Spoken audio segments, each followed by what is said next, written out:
இந்த உலகை நான் எப்பொழுது ஆள நினைத்தேனோ அப்ப நான் கொடுத்து விடக்கூடாதா? ஓஹோ, என்னோடு கிருஷ்ணா செய்திகள் இருக்கும் என்று நினைத்தேனே. ரெண்டு நாள் இரு அண்ணா.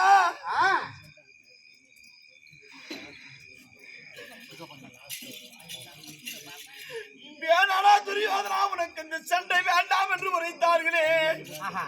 அப்பொழுது அங்கிலும் கேட்டுவிடக் கூடாதா? பெரியவர்கள் அப்பொழுது கேட்டிருக்க கூடாதா என்று யோசனை செய்கிறாய். ஆமா, ஆனா அதனால் இப்பொழுது இருக்க கலக்கம் அந்த பஞ்ச பசங்களை நான் செய்த வஞ்சங்கள் ஒன்றாலண்டா. அதனால் என் உயிர் போகும்படி செய்திருவார்களோ கண்ணா.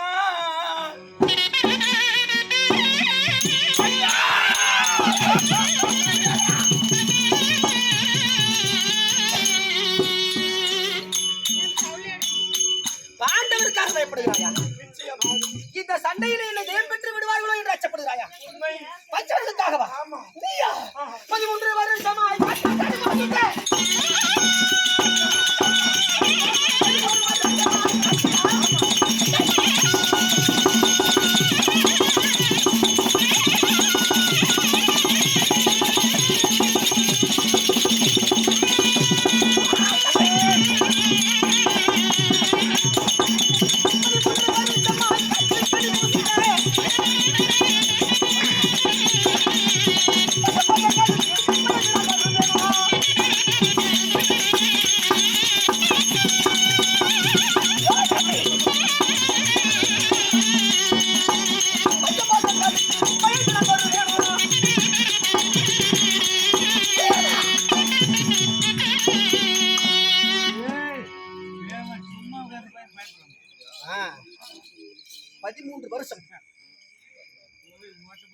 கட்டளை இடுபவன் பெரியவன், கட்டளைக்கு அடிபணிபவன் சின்னவன் தாழ்ந்தவன்.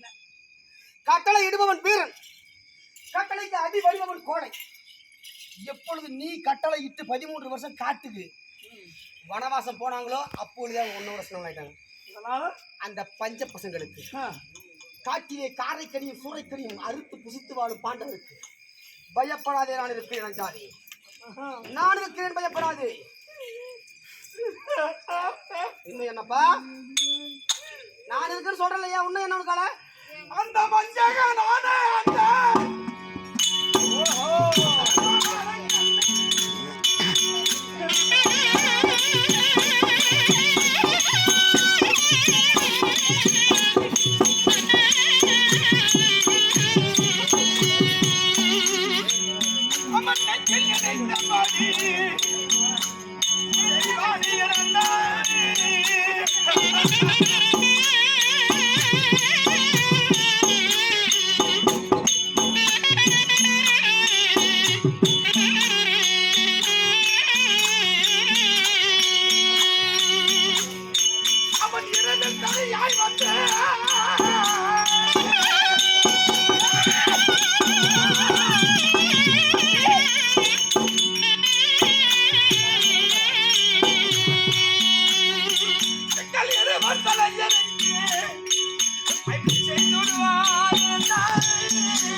என்று பாண்டவர்களை எதிராக நினைத்தேனோ அந்நாள் முதல் இந்நாள் வருகிறேன் அண்ணா. அந்த நந்தகோபாலன் அண்ணா என்ன சாகடிக்கிறதுக்கு நினைச்சிருக்கிறோம். கண்டு பயப்படுகிறாயா? அந்த கடலை கண்டு பயப்படுகிறாயா?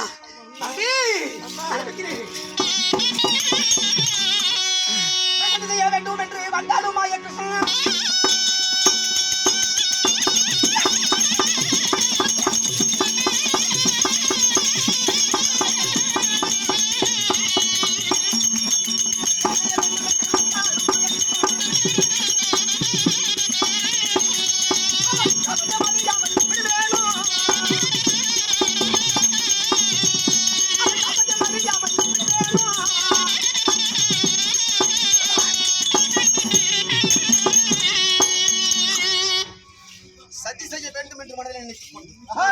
அந்த மாய கிருஷ்ணன் வந்தார். அவன் சாமர்த்தியத்தை அறிவதற்கு நான் இருக்கேன். காரணம் என்ன தெரியுமா? உனக்கும் தர்மனுக்கும் உன்னை விட பெரியவன் தர்மனுக்கும் 2 பேருக்கும் மூத்தவன் கண்ணன். அந்த கண்ணன் அவனுக்கு பெரியவன். அவனுடைய திருவிளையாடல் அத்தனையும் உன்னிடத்தில் அவர்களிடத்திலே பலிக்கும், இடத்திலே பலிக்காது. நான் இருக்கிறேன். சத்தியை நினைத்துக் கொண்டு மாய கண்ணன் வந்தால் அவன் சாமர்த்தியத்தை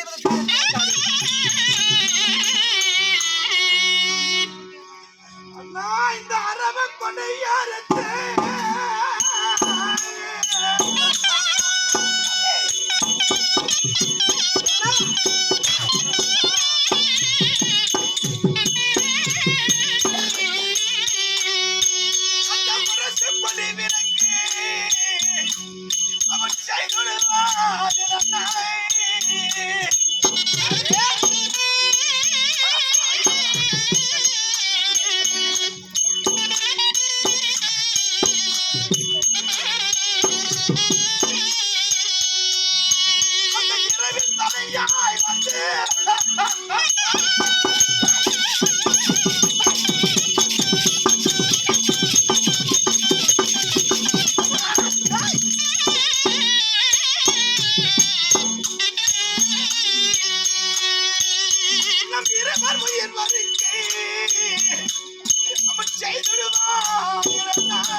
இரவோடு இரவாக வந்து இந்த துரியோதனனை உயிர்வதை செய்துவிட்டு என் அரவ கொடி அறுத்து முரசு கொடி விலங்க அந்த துரு அர்ஜுன். ஆமா, உன் அரவ கொடி அறுத்து தர்மன் முரசு கொடி விலங்க செய்துடுவான் அண்ணா அந்த அர்ஜுனும். உண்மை அர்ஜுனா? ஆமா அர்ஜுனா. அர்ஜுன் வந்தாலுமே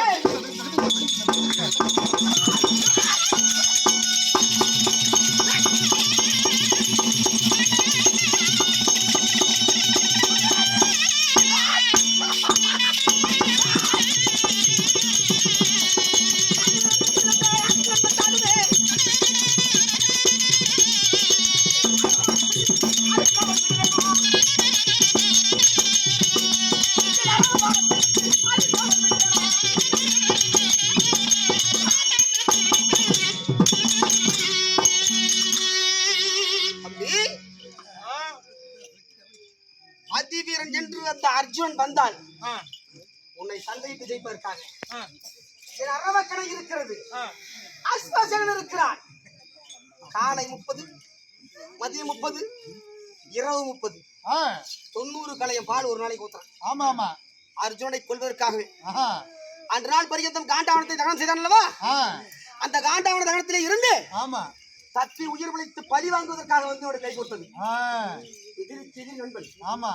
என்னை விட அதிக கோபமாக இருக்கிறது அஸ்வசேனன். இந்த நாகக்கடை இருக்கிறது. இந்த நாகபானத்தை விட்டு அவனை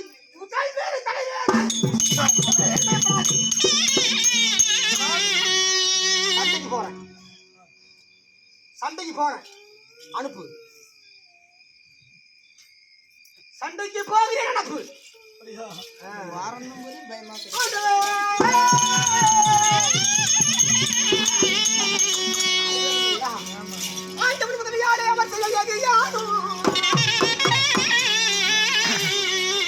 அந்த பாண்டவின் புதகனான பர்க்குடன் தன்னை என்ன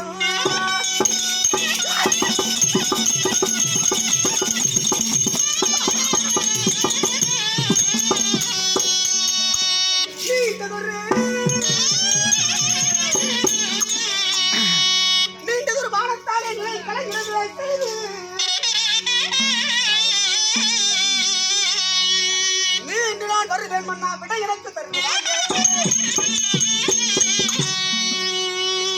ஆண்டவன் முதலியாலே அமர் செய்ய ஏதியானவன் பாண்டவன் புதல்வனான பர்குணன் தன எந்தன் நீண்டதொரு சர்ப கலையாலே நிறை கலந்த செய்து நான் வருவேன். விட எனக்கு கொடு போறேன் கொண்டு போறேன். நிச்சயமாக போகிறேன். ஐயோ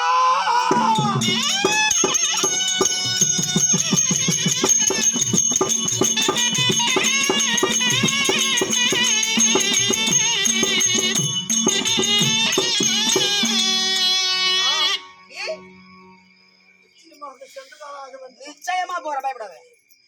என்னுடன் அரசு செய்யும்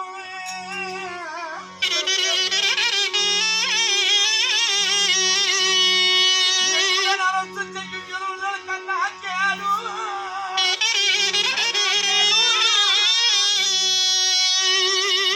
பின்னமா போன தன்னை நன்னயமாக மூச்சு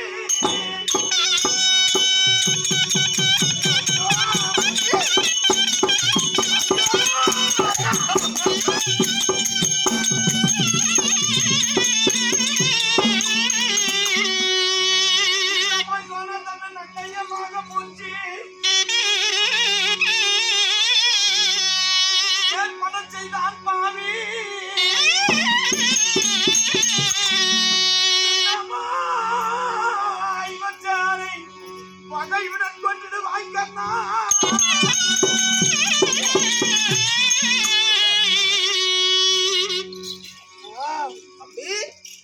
துஷ்டத்தை மனை நேற்றோடு கொண்டு விட்டார்கள். எனக்காக இருந்தவர்கள்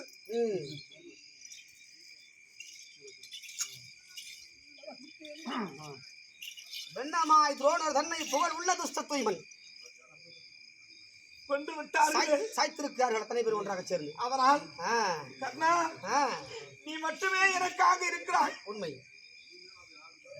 இந்த 17ஆம் சண்டை நீ மட்டுமே எனக்கு சதம் என்று நினைத்திருக்கு.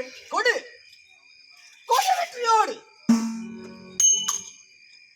ஐவர்கள் சாணியை வெற்றியோடு வருவாய். வெற்றியோடு வாகையோடு வாகையோடு இதோ கர்ணா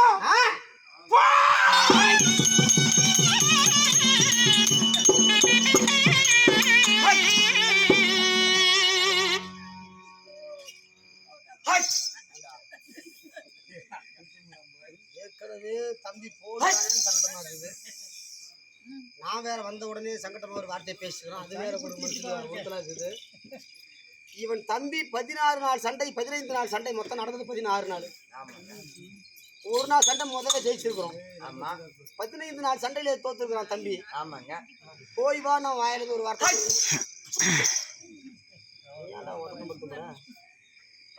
அவர்கிட்ட இல்லைங்க. ராசிக்கு என் தும்பிளி எப்படியாப்பட்ட தும்பிளி தெரியுமா? எப்படி என் தும்பிளி அம்பலமாகும். நல்ல சகனம் தானே? சூப்பர் சகனுங்க. எப்படி அங்க தூர போற வழிய காட்டும். ஆண்டு வந்த மக்கள் எல்லாம் மாண்டு போயிருவாங்க. ஏற்கனவே சேனாசயனங்கள்லாம் மாண்டு போச்சு தம்பி அழுதுங்கிறான். உடுங்க ஒரு டைம் தானே சாகறீங்க, டெய்லியும் சாவறீங்களா? நீ ஒரு டைம் சாக நாளைக்கு வந்துருக்கு. நான் செத்து போயிட்டீங்க. எப்போ? முந்தா நேற்று சத்துக்கு மறுபடியும் நீங்க வந்துட்டேன். அப்படித்தான். ஆமா ஆமா. ஆனா கொக்கரை வீட்டுல ஆடுறது உறுதி. என் பாயிட்டு சீர் சேர்க்கிறேன் பையா.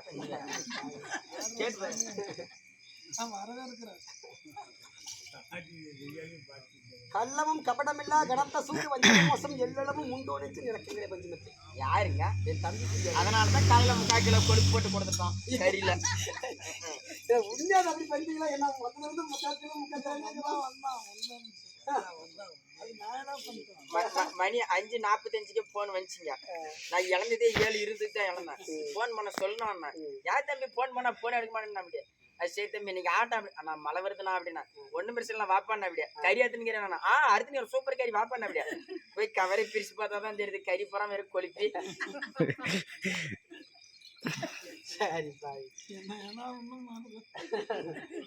சரி போகட்டும், அது ஒரு புறம் இருக்கட்டும். சத்தியமா மறக்க மாட்டேங்க, மறக்கவே மாட்டேன். மறந்துடுற அடுத்த வாரம் சேர்த்து கொடுப்பாரு. வாய்ப்பே இல்லை. எங்க சேர்த்து கொடுப்பாரு? கொழுப்பு சேர்த்து கொடுப்பாருன்றியா? எப்படி இன்னையோட 3 வருஷத்துக்கு முன்னாடி வாங்கின அட்வான்ஸ் காசே கொடுக்காத ஆளுங்க நாங்கெல்லாம். உன் கடமையும் செய்து கொண்டிருக்கிறாய். போகட்டும், அப்படி இருந்து விட்டால். ஆமாங்க. இப்படி 15 நாள் யுத்தத்திலே தோற்ற என் தம்பி வாயிலிருந்து ஆமாங்க. போய் வா அண்ணான்னு வரல. ஓ அண்ணா போ. போ போ போ. நான் தந்தவுடனே ஆமாங்க. என்றும் சொல்லாத வார்த்தை ஒன்றை சொல்லினேன். மனதில் கச்சமாக இருக்கிறது. ஆமாங்க. என் தம்பி ஒன்றை மறந்திருப்பான். ஆமாங்க. இது என்ன விஷயம்னா, அம்மனமாய் இருப்பவர்கள் ஊரிலே ஒருவன் எடுத்து அரை கோமணத்தை கட்டி அவன் தன் மானத்தை மறைத்தால் அந்த அம்மனமாக என்ன சொல்லுவாங்க? அவன் பைத்தியாரன்னு சொல்லுவாங்க. அம்மனமாகறவன் எல்லாம் ஒன்னா சேர்ந்துக்கின்னு ஆமாங்க எடுத்து மானத்தை மறைச்சாங்க. துணி பண்ணிக்கிறவன பைத்தியாரன். அதை போல அம்மனமா இருப்பவர்கள் இருக்கக்கூடிய ஊரிலே அரையாடை கட்டியவன் ஒருவன் அவமானத்திற்கு உரியவன் என்பது போல அந்த அர்ஜுனுடைய அகட விகடம் எல்லாம் இந்த கர்ணன் முன் காலாவதி ஆகிவிடும் என்று உணர்ந்த குரு பெரியோர்கள் அன்று வில்லேற்ற போட்டியில் இளம் வயதிலே இந்த கர்ணன் வளமற்றவன் நிலமற்றவன் கொடியற்றவன் முடியற்றவன் என்று குலமற்றவர்கள் எல்லாம் என்னை கொத்தரித்து துச்சமாக பேசிய போது தம்பி துரியோதன் அழைத்து கர்ணா கர்ணா அன்பு அண்ணா நீ ஆற்றோரும் அல்லல் பட்டு கிடக்கும் நத்தை அல்ல. இந்த அஸ்தினாபுரத்தையே ஆள வந்த முத்தடா என்று அழைத்தாயே. எனக்கு குடை கொடுத்தாயே, மணி கொடுத்தாயே, முடி கொடுத்தாயே, நாடு ராஜ்யம் கொடுத்தாயே, எனக்கு வாழ்வு கொடுத்தாய். என் மீது ஏன் தம்பி உனக்கு சந்தேகம்? அதானே என் உயிர் இருக்கும் வரை உன் உயிர் இருக்கும். என் உயிர் போன பிறகுதான் உன் உயிர் போகும். எப்படி? காலையில் 6 மணிக்குள்ள ஆகுது. யாரு அங்கங்க உங்களை போய் நான் சொல்லுவேன்னா அவுட்டா? விளையாட்டு நடக்குதுங்க, டோர்னமெண்ட் எங்க ஊர்ல கிரிக்கெட் மேட்ச். அதை விக்கெட் எடுத்துருவாங்க. யார? காத்தால 6 மணிக்கு. ஆனா சத்தியமா கையில தாங்க தூக்கின்னு போனோம். எப்படி? அப்படி 2 பச்சை மூங்கல் வேணும். அது இருக்குதா தூக்கின்னு போறதுக்கு? 4 பேர் போதிக்கும். 4 பேர் இருக்குடா தூக்கின்னு போனுங்கல்ல. 4 பக்கம் பிடிச்சின்னு தூக்கின்னு போறதுக்கு. ஓ பல்லக்கு. எனக்கு ராஜ பல்லக்கு. 12 தப்பு குச்சி வேணும். 12 தப்பு குச்சா? அது எதுக்கு? குறுக்கு வச்சு கட்டுறது. 4 கத்த நெல்லுப்பிள்ளி வேணும். நெல்லுப்பிள்ளின்னா நெல்லுப்பிள்ளி போடு, இல்லை கருப்பு சோக்கு கூட போடு. சரி, அது எதுக்குடா நெல்லுப்பிள்ளி? அது மேல போட்டு பறக்கணும். அது தப்பு மேல? ஆமாங்க, உரத்தாத கட்ட கட்டியில. மெத்து மெத்துன்னு. அது மட்டும் இல்லைங்க, ஒரு பச்சை தென்னை ஓலை வெட்டிய 2ஆ கிழிச்சு 1ஆ தேய்ச்சி அந்த நெல்லுப்பிள்ளி மேல போட்டுருணும். அது ஏன்டா? சொடப்புடங்க அதுக்கிறதுக்கு. 4 மூளைக்கு 4 வாழைக்கணக்கு கட்டி ஆகணும். இப்ப நான் மேல தூக்கின்னு போகல, திடீர்னு பசைக்குதுன்னா எங்கன்னா வீட்டுக்கு போய் தட்டி கேட்க முடியும்? தட்டு கேட்க முடியுமா? பிறகு பசைக்குதுன்னா அப்படியே வாழையில அறுத்து கொடுத்துரும். தலைவாழை இலையோடு உணவு சாப்பிட்டு அப்புறம் அப்படி 4 மூளைக்கு இளநி கட்டணும். 4 இளநி. வேற எதனா பழ வகைகளை வாங்கிக்கலாமே? இல்லைங்க, இளநி தான் அல்சருக்கு எடுத்து கை அத்தான். ஓ ஆமா ஆமாப்பா. அல்சருக்கு திடீர்னு அல்சர்னா பிறந்துக்காம மகிழ் அப்படி சீவி கொடுத்துரும். ஆமாப்பா, எனக்கு தலைக்கு நேரம் ஒரு கொடை கட்டி ஆகணும். கருப்பு பேர் கூடாது இல்லையா? ஆமாங்க. அது மட்டும் இல்ல, ஒரு முளை காடா துணி எடுத்து அதுல வெத்தலை நல்லா வாயில போட்டு நல்லா கல்லுல நல்லா நசுக்கி அந்த காடா துணிக்குள்ள வச்சு உன் வாயை இருத்தி கட்டிடணும். வெத்தலை பாக்கு போற பழக்கம் உண்டு. ஆனா நாங்களே மெண்டு வச்சோம். மகாராஜா கஷ்டப்படுவார், நல்லதுக்கு கஷ்டப்படுவார் இல்ல, அதனால நாங்களே மெண்டு வச்சோம். மைய அரைத்து உருட்டி வாயில வச்சா சுகமாக சுவைப்பார். ஆமாங்க, அப்படி கட்டிடுறது. அது மட்டும் இல்ல, 3 ரூபாய் வேணும். 3 பணம் நிறைய கிடையாது வீட்டுல. எம்முட்டு 1000 கோடி கோடி கணக்கு வந்தாலும் ஆகாதுங்க. அதெல்லாம் ஆகவே ஆகாது. 3 ரூபாய் தான் ஆகும். சில்லற காசா வேணும். ஆமாங்க, அது ஒவ்வொரு பையில வேணும். ஆமாங்க. அது இருக்கு நெத்தில 1 2 கண்ணுக்கு 2. ஏன்டா அப்படி? முதல்ல நீங்க எந்த சாமி கும்பிட்டீங்க? நான் எங்க சாமி வடமலை. வடமலைன்னா என்ன சாமி? ஏழுமலையான் சாமி. என்ன சாமி அது? அப்பங்க இப்ப காலப்போகல என்ன சாமி கும்பிட்டு? சிவபெருமானை சத்தரித்து கொண்டு. அவனுக்கு எத்தனை கண்ணு? அவனுக்கு 3. ஆமா ஆமா, அதனாலதான் நெத்தில 1 2 கண்ணுக்கு 2. ஓ, அவருக்கு இது காணிக்கை வைப்பது போல. ஆமாங்க, அப்படியே வகை வகையா பூவே. அதுக்கு அப்படி வீதியில எரிச்சுன்னு போறதுக்கு. வீதியில பூ எரிச்சு சப்போஸ் இப்ப நடக்க வரவங்க எல்லாம் திடீர்னு முள்ளு வச்சுட்டு ஹானி இப்படி சாய்ச்சிருவாங்க. அவங்க அப்படியே பூ மெதில் நடக்கணும். அப்படி சப்போஸ் உங்களுக்கு சங்கடமா இருக்கிறவங்க நீங்களே அதில் நடந்துக்கலாம். அது மட்டும் இல்லைங்க, ஒரு முறை எடுத்து ரெடி ஆயிடுச்சு. ஒரு முறை எடுத்து அதுல பொரிய கொட்டி ஒரு வெத்தலை ஒரு பாக்கு அவ பொறி வாரி எரிச்சுன்னு போகணும் போற தடத்துல. அது என்ன போய் நான் போறதுக்கு அடையாளம். ஓ இப்படியாக போனார். ஆமாங்க. அது மட்டும் இல்ல, ஒரு கடப்பார ஒரு சனுக்கு ஒரு பாண்டு செட்டியும். கடப்பார சனுக்கு பாண்டு செட்டியா? ஆமாங்க. அது ஏன்? ஏங்க நீங்க எவ்வளவு பெரிய ராஜா, உங்களை பார்த்து எத்தனாயிரம் பாமர மக்கள் எல்லாம் வருவாங்க, லட்சம் லட்சம் மக்கள் திரள்வார்கள். ஆமா, அவங்களே திடீர்னு பசி அடிச்சுனா முதல்ல தேவைப்படுது எது? சாப்பாடு. அதுக்கு அடுப்பு வேணும். போற இடத்துல அடுப்பை உருவாக்கலாம். ஆமாங்க. அப்படி 2 அடி அகலம் 6 அடி ஆழம் 6 அடி நீட்டுக்கு அப்படி நேரா ஒரு குழி. கச்சிதமா யாழவே சொல்றான். நீளமா ஏங்க அதுலயே சோறு வைக்கலாம், அதுலயே பருப்பு குழம்பு ரசம் அப்பளம் போண்டா பூரா வரிச்சு அதுல. ஓ தனித்தனியால அடுப்பு கூட்டி இருந்தோம்னா லேட் ஆகும். ஆமாங்க. ஒரே நீட்டு வாக்கல நீட்டு வாக்கல அங்கங்க ஒவ்வொரு டபரா கீழே போய் நெருப்பு போட்டு துருக்கு. வேலையை அப்புறம் முடிச்சதுக்கு அப்புறம் மண்ணை வாரி அது மேல மூட்டிடணும். புளி மூட்டிடணும். வேலையெல்லாம் முடிச்சுட்டு நான் நல்லா இம்முட்டு வயல் மேடு மாதிரி வரும். அப்படி அந்த பக்கம் மேல வந்து நின்றுதுங்க கடப்பார் சனுக்கு உருவி இப்படி மூட்டை இறங்கி வாங்கி அப்படியே அப்படி திருப்பி போட்டு வந்து. ஆமாங்க. அது மட்டும் இல்ல, கொஞ்சம் தொலைவு வந்தேன்னு வச்சுக்க ஒரு இடத்துல துண்டு போட்டு நிற்பாங்க. அது துண்டுல காசு போட்டு முட்டை உட்காந்து சொல்லணும்.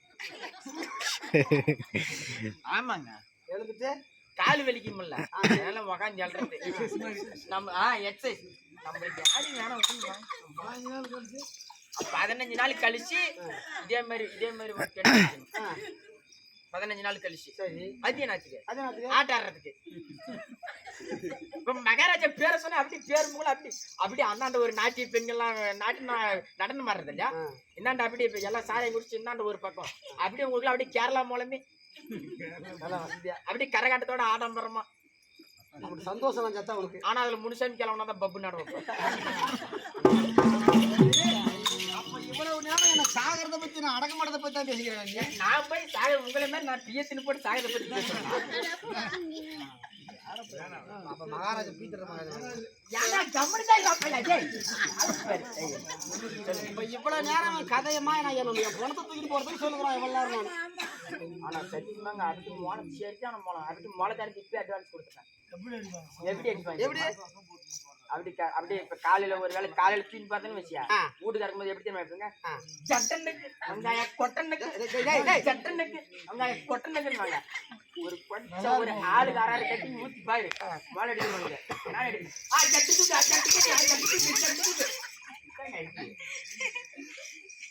அப்படி அற்புதமா பாட்டுலாம் பாருங்க. எப்படி பாட்டு கேட்டுலாம் எப்படி பாட்டுலாம் பாடு ஓமென்றே உச்சரித்த சாமியங்காமென்ற நிச்சயம் அங்க ஓதுவாமா நன்கதைய அடிக்கலும் அம்மாது கவிரி சாமி நறுக்கு செருப்பு தொட்டு ஒரு நாமக்கல்ல வெட்டி கட்டி நாமக்கல் வெட்டி கட்டி நீங்க நடையா நாட நடந்து நீங்க நாயம் சொல்ல பண்ணீங்கன்னா அங்க நாயத்துல உள்ள சனம் சாமி கையெடுக்கும் சாமி நறுக்கு செருப்பு இருக்க கட்டும் நாமக்கல் வெட்டி இருக்க நாயம் சொல்ல பண்ண ராஜா எனக்கு திரும்பி வர கண்ணலையே இன்னைக்கு 4 முளை நான் கலப்போம் ஒரு பொற்கலசம் அந்த கல்லாவி பஸ் ஸ்டாண்டுல போகுது பார் புண்டியாரு.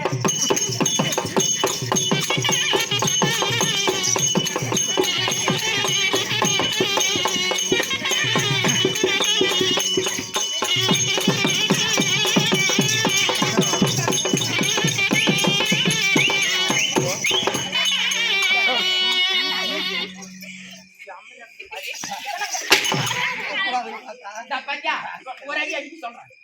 ஒரு அடி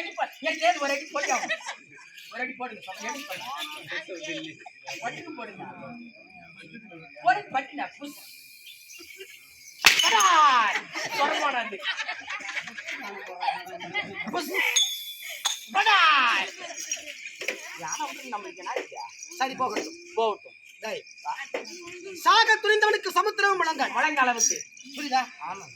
ஏதாகட்டும். ஆமா தம்பிக்காக படை திரட்டி ஆமாங்க பொழுது விடுவதற்கு முன்பதாக ஆமாங்க குருச்சத்திரத்தை தேடி போகணும். புறப்படலாமா?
ஒழுங்கா செய்யறது.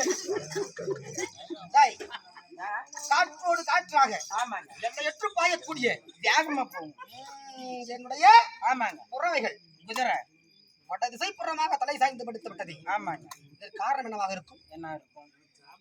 குருச்சேத்திரத்திற்கு ஆ, படை திரட்டி கொண்டு தம்பிக்காக இடத்திற்கு வைத்துள்ளது. ஆமாங்க முன்பதாக ஆ, ரணபூமி அடைந்து விடலாம் என்று சொல்லி. ஆமாங்க ஆனால் குதிரை இப்படி சென்றது திரும்பி வடபக்கமாக சாய்ந்திருக்கிறது. ஆமாங்க அப்படி என்றால் எனக்கு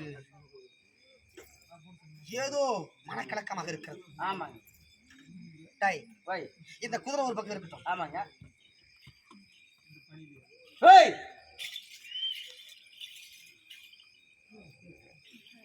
டேய், வை. இந்த குதிரை மெலிந்திருக்கிறது. ஆமாங்க குதிரை வச்சியா? சத்தியமா வச்சுங்க என் தலை சத்தியமா. ஏன்டா பின்ன குதிரை ஓடாத படுத்துருச்சு? எப்படி வச்சுங்க எப்படி வச்ச? போட்டு அடிச்சுட்டேன். அதெல்லாம் குதிரை கட்டிட்டேன். சூத்து பின்னாடி தூக்கி வந்து கொல்ல வச்சுட்டேன். ஏன்டா குதிரைக்கு கொள்ளை யாருன்னா சூத்து முன்னாடி வைப்பாங்களா இல்ல முன்ன வாங்கிட்டு வைப்பாங்களா? பொதுவா குதிரை கொல்ல வைடானே நான் போய் வச்சேன் பின்னாடி. சரி, தண்ணி காட்டியா? சத்தியமா காட்டுறீங்க. எப்படி காட்டினேன்? அப்படியே ஏரி கரமல் நின்று அதா பாரி தெரியுது தண்ணி அப்படின்னு காய்ச்சி இழுத்துன்னு வந்துட்டாங்க. மெய்யானம் ஏன்டா வை. கொண்டு போய் அதை அருந்துவதற்காக தண்ணி கூடுறான்னு சொன்னா தண்ணி காட்டினா போய் காட்டி கூட்டது எப்படா தண்ணி காட்டு சொல்லி கொண்டு அதா தெரியுது பாரு தண்ணி அப்படின்னு காட்டி கூட்டு வாங்க. கரெக்டா செய்யுங்க. புத்தி உள்ள மந்திரிடா நீ உண்மையாவே. சத்தியமா அருமையான. ஆமா. சரி, போகட்டும். சளி போட்டு எல்ற சளி போட்டு இரும்புல இரும்பாகிறாங்க.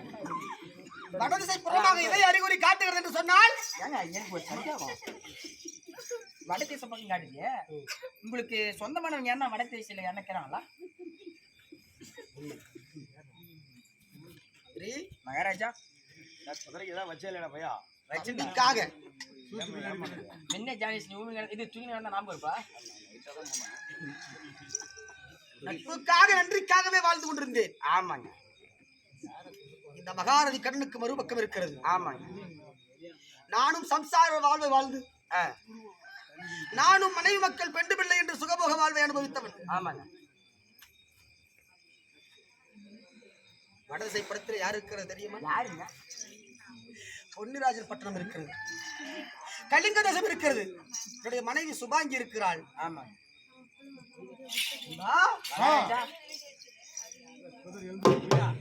வடதிசை சுபாயின் சயனம் குதிரை எழுந்துருச்சு அப்படின்னா அங்க போயிட்டு ஒரு டைம் போங்க அப்படின்ற மாதிரி அர்த்தம் சயனம் காட்டுது. நான் வந்த உடனேயே பருதியின் புதல்வன் பரமனை தியானம் செய்து வந்தேன் என்று சொன்னேன். ஆமாங்க. சூரிய ஏய் யாரவா கௌரம்மா கௌரம்மா வகரு சூரியன் புத்திரன் உரைத்தேன். ஆமாங்க. என் தாய் பாதுகாத்து வைக்க சொன்ன ரகசியத்தை ஆமா ஆமா வெளிப்படுத்தி விட்டேன். ஆமாங்க. அப்பொழுது என்ன வார்த்தை தெரிவித்தேன் உன்னிடத்திலே? என்னங்க?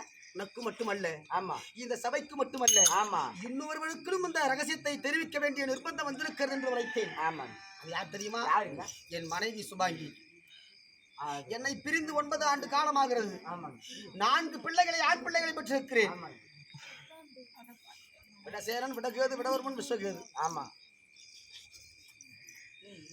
எனது 4வது குழந்தை 6 மாத கர்ப்பமாக இருக்கிற போதே தாய் வீட்டிற்கு சென்று விட்டாள். இதற்காக என்னத்துக்குங்க? நதிக்கரைக்கு நீர் திரட்ட சென்றவள், ஜலம் திரட்ட சென்றவள். ஆமா. சேடிமார்கள் தோழிமார்கள் அத்தனை பேரும் ஒன்றாக சேர்ந்து ஒரு மகாராஜனுடைய பிள்ளையாக பிறந்து இளவரசியாக இருக்கக்கூடிய இந்த சுபாங்கி பொன்னுரைக்கு ஒற்ற கணவனை தேர்ந்தெடுக்க தெரியவில்லையே. ஆமா ஆமா. ஊர் பேர் தெரியாத, ஆமா, குலம் கட்டவன் ஜாதி கட்டவன் 7 சாதிக்கும் கீழான சாதியிலே பிறந்தவன். ஆமா. அந்த கர்ணனை போயும் திருமணம் செய்து கொண்டாளே. ஆமா. அப்படி என்று சொல்லி அவர்கள் தோழிமார்கள் எல்லாம் பேச தண்ணீர் குடத்தை குளக்கரையிலேயே வீசிவிட்டு, ஆமா, இவ்வளவு அவமானப்பட்டு இவளோட இந்த வாழ்க்கையை வாழ வேண்டுமா என்று சொல்லி 6 மாத கர்ப்பத்தோடு போய்விட்டாள் தாய் வீடு. ஆமா. 9 ஆண்டு காலமாக. ஆமா. போவதோ ரணபூமி. ரணபூமி. வெற்றியும் தோல்வியும் நிர்ணயித்து சொல்ல முடியாது. ஆமாங்க. வீரனுக்கு அழகு. ஆமா. வெற்றி தோல்வி இரண்டுமே. என் பக்கமே உறுதியான வெற்றி என்று நிர்ணயித்து சொல்ல முடியாது. ஆமா ஆமா. இறுதியாக ஒரு முறை என் மனைவி சென்று, ஆமா, அவரிடத்திலே சில வார்த்தைகள் ஆடிவிட்டு பொழுதுக்கு டைம் இருக்கிறது, கொஞ்சம் ஆமா நேரம் இருக்கிறது. ஆமா. சூரியன் காலையில் உதிப்பதற்கு சற்று நேரம் இருக்கிறது. அதற்கு முன்பதாக ஆமா கலிங்க தேசம் சென்று ஆமா என் மனைவி பார்த்து 2 வார்த்தைகள் பேசிவிட்டு அப்புறமாக ரணபூமிக்கு போகலாம். ஆமா. புறப்படலாம்.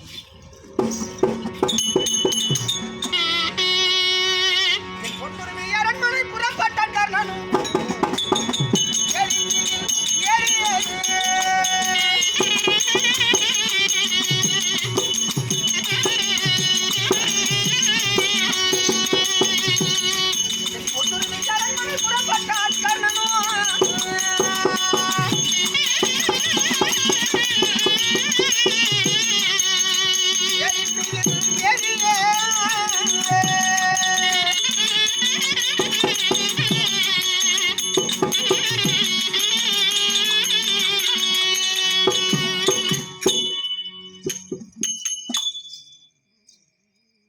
சகோதரா, மகாராஜா, மதியாதார் தலைவாசல் மிதியக்கூடாது. ஆமாங்க. எவ்வளவு பெரிய கோடீஸ்வரனாக இருக்கட்டும், அடுத்த வேளை உனக்கு உணவிற்கே வழி இல்லை என்று சொன்னாலும் சரி. ஆமாங்க. மதியாதார் தலைவாசல் மிதிக்கூடாது. அதிலும் குறிப்பா ஆமாங்க மாமனார் வீட்டுல போகக்கூடாது. ஆமா. மதிக்காத மாமனார் வீட்டுக்கு போகவே கூடாது. இடத்திலே நல்ல வார்த்தைகள் ஆடிவிட்டு தாய் வீடு சென்று சற்று நாள் வாழ்ந்து வருகிறேன். ஆமா. சில காலம் அங்கு சென்று இருந்து வருகிறேன். ஆமா. எங்கள் ஊரிலே திருவிழா நடக்கிறது. ஆமா. தாய் வீடு சென்று ஒரு 10 நாள் இருந்துட்டு வர சந்தோஷமா. ஆமா. அப்படி என்று சொல்லிவிட்டு வரவில்லை. ஆமா. என்னை வேண்டாம் என்று உதறி தள்ளிவிட்டு வெளிவந்தவள் பொன்னுரி. ஆமா. சரியான மரியாதை கிடைக்காது இங்கே. ஆமா. அதனால நான் வெளியில இருக்கிறேன். ஆகட்டுங்க. உள்ளே சென்று மகாராஜன் கர்ணன், ஆமா, உங்கள் கணவர் கர்ணன், அவ 10 வருஷம் பிரிஞ்சிருந்தாலும் என் பொண்டாட்டி. ஆமா. உங்கள் கணவன் கர்ணன், ஆமா, உங்களை பார்ப்பதற்காக வந்திருக்கிறார். ஆமா. அப்படி என்று சொல்லி சுபாங்கி இருந்தாலும் சரியே, ஆகட்டும், சுபாங்கி சார்பாக வேறு யாராவது வந்தாலும் சரியே, தகவலை சொல்லி அறிக்கை செய்து கொண்டு வா. ஆகட்டும், காத்திருக்கிறேன்.